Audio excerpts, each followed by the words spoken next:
Congratulations, you've just made it through your first month at university. You've survived Freshers Week, you've survived your roommate's cooking. You've been studying hard for a month. Well, you've been studying. This video will establish your financial position at the end of October in the same way you would do a business, say for example a limited company. We're going to look at three things. We're going to look at the fundamental accounting equation, we're going to look at an accounting worksheet, which is the engine room of accounting calculations, and then we're going to look at the output from that engine room, which will be the statement of financial position, also known as a balance sheet. The accounting equation has three elements: assets, liabilities, and equity. Assets are what we own, liabilities are what we owe. The difference between the two is what we call equity. This formula can be rearranged, so we have assets equals liabilities plus equity. Let's see that in action.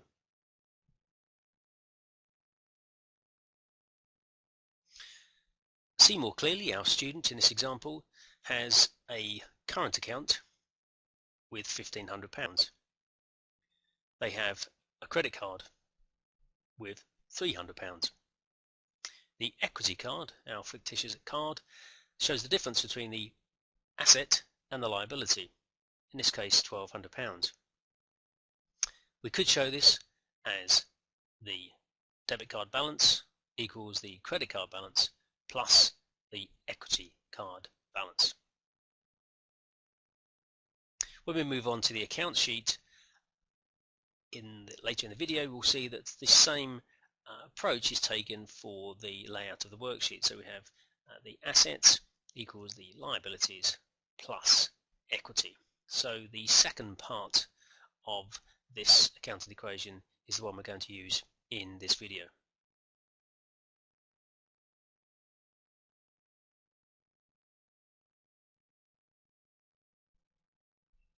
So we have the accounts worksheet.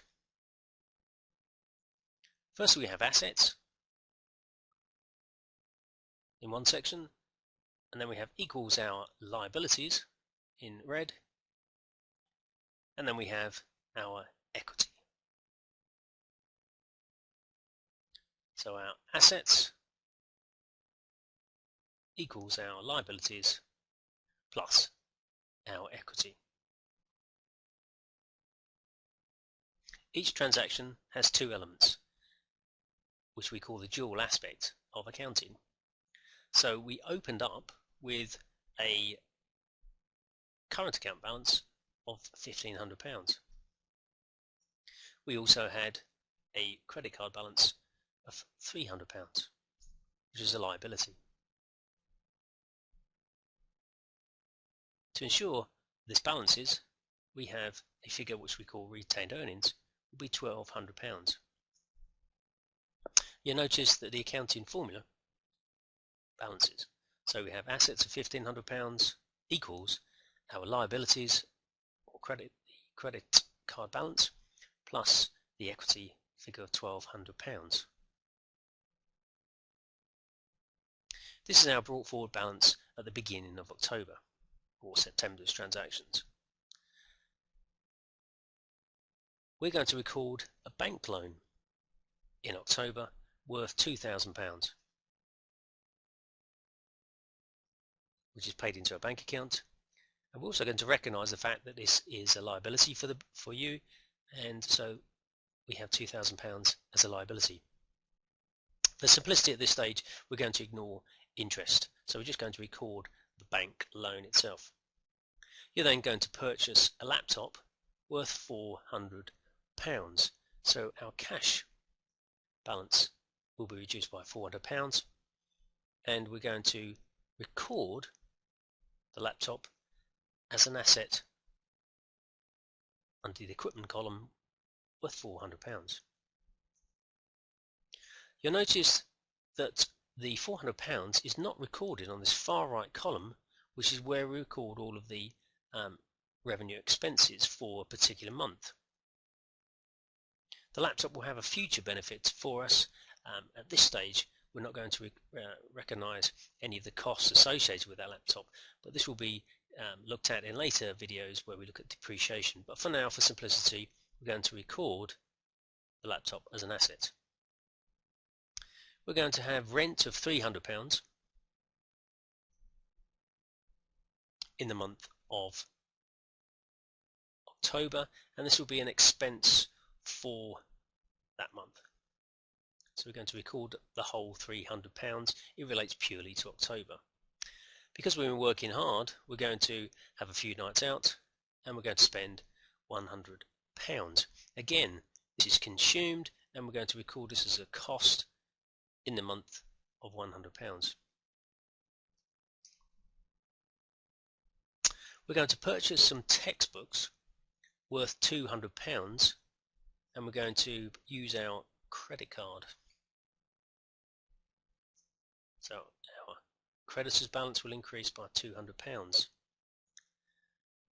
Now, even though this doesn't involve cash, the accruals principle of accounting ensures that we still record this transaction, both aspects of this transaction, and in this case we're going to record the books as an equipment that we're going to use again in the future for many years to come, hopefully, rather than expense the books in the month of October.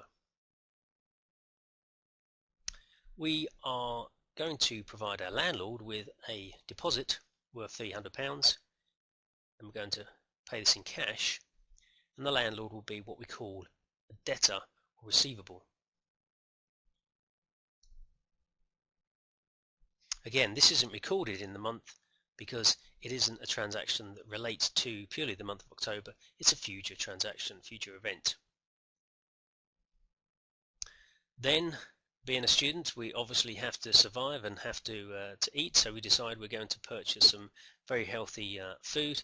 In this case, we're going to buy some baked beans, and we're going to spend £50 on baked beans.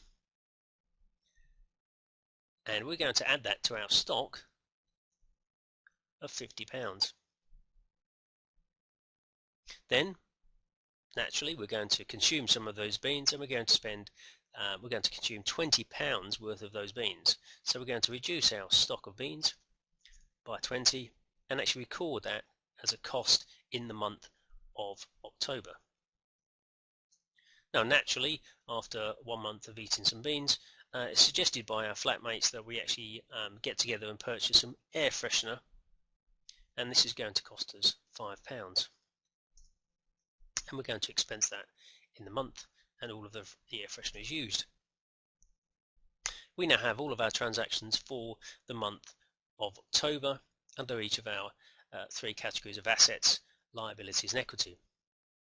Our next step is to take the cumulative balances for the month and record those in our next statement, which is the statement of financial position. To do so, we just need the cumulative balance.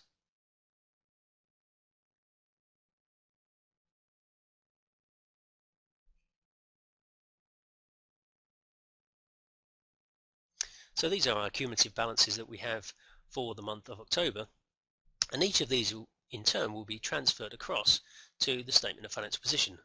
For example, we have equipment worth £600, we have stock of £30, debtors of £300, cash of £2,345, creditors of £500, loans of £2,000, retained earnings of £1,200, and a loss of £425.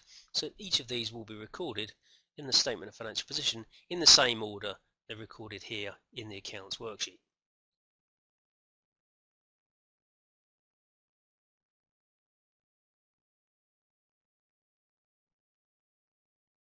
So here we have our statement of financial position, and we're going to first of all record the equipment, which is the laptop and books worth £600.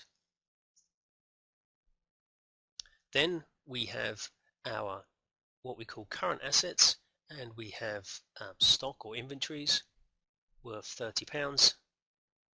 This is what's left of our baked beans. We have debtors of £300, which is the landlord's rent that will have to be paid back to us once we leave the accommodation, and we have a cash balance of £2,345. The cumulative credit card balance is £500.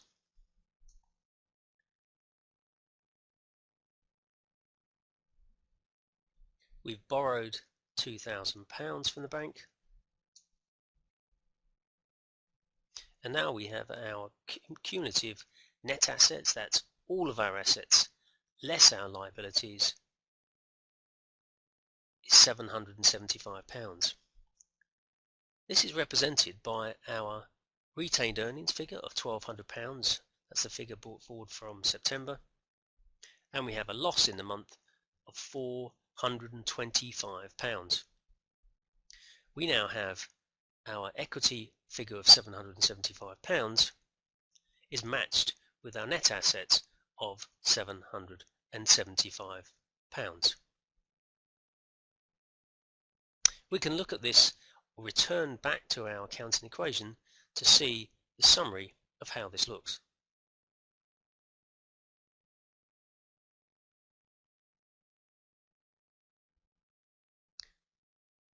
We finished with £3,275 of assets in October, £2,500 of liabilities,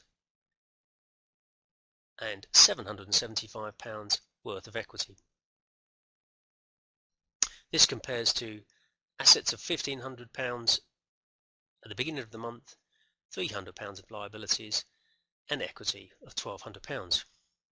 You'll notice that the movement from the closing balance in September to the balance at the end of October represents the loss that was made in the month of October, which is £425. So the movement between those two figures represents the loss of £425 in the month. To conclude,